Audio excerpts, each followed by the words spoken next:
Hey everyone, welcome back to the channel. This is the Masters of the Universe Club Book Club.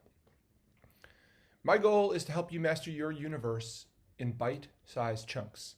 Every week I bring you a recommended book and I discuss one small, tiny thing that inspired me and hopefully will inspire you to take action in your life and make your life better. Please buy the book through the affiliate link in the description. That will help the channel out. And please read along with me and master your universe. If you want to hear a more deep dive discussion about this book, please consider joining my Patreon, link below as well. If you're listening to the audio version, we are reading Sleep Smarter by Shawn Stevenson.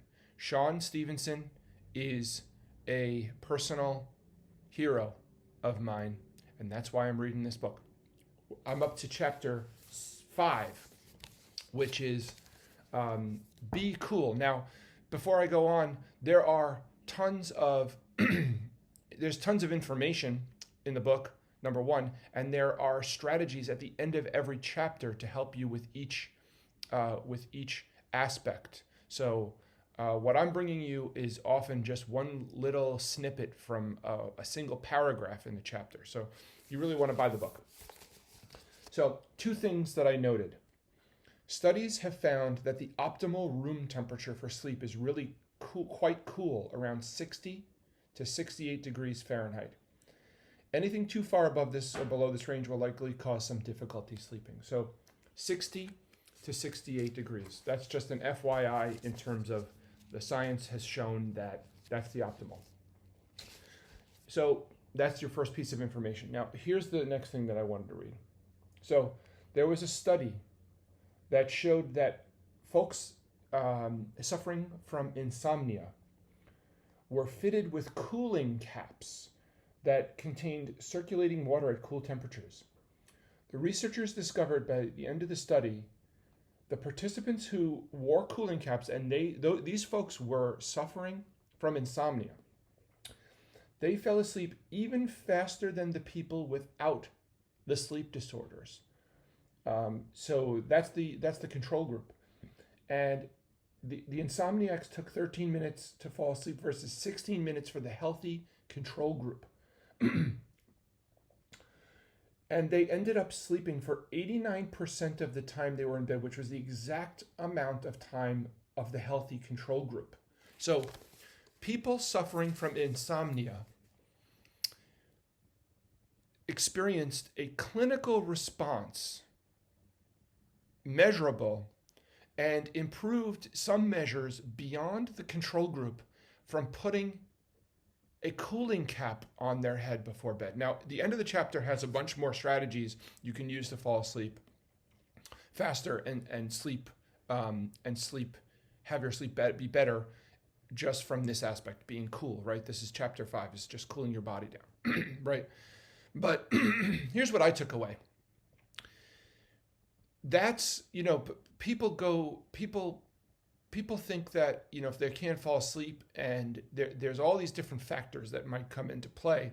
But if we think about what people often do is take a pill, right? Whether you take something that is seemingly innocuous, like allergy medicine, which helps you fall asleep. What do you call it? Benadryl. People do that, or they take a legitimate sleeping pill, right? But this study showed that just putting a cap on your head that cools your head down had that effect. Now, so that's amazing, because the cap is, I think we all can agree that putting a cap on your head is preferable to a pharmaceutical solution, if that's possible. But even regardless of this individual instance, right? What I took away from this was this kind of phenomenon, learning that something simple that you wouldn't expect made such a big difference, kind of makes me think twice about assumptions that I've made about what is going to be helpful in my life and what isn't helpful in my life. And I feel like the lesson I'm taking away from this is that we need to be open. We need to be more open to solutions and ideas that are outside of our purview. We need to be critical of all the information we take in. You need to be critical of the information I'm telling you. But and you need to be critical, even if you buy this book, you need to be critical of the information in this book. But at the same time, we need to be simultaneously open to solutions that we hadn't previously considered because of all the, the indoctrination and all the information that's thrown at us every day.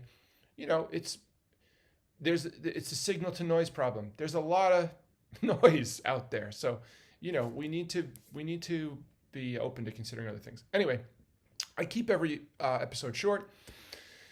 Please buy the book through my affiliate link. If you do, I truly do appreciate it. Read along with me and master your universe. Once again, if you want to hear a more deep dive, please consider joining my Patreon.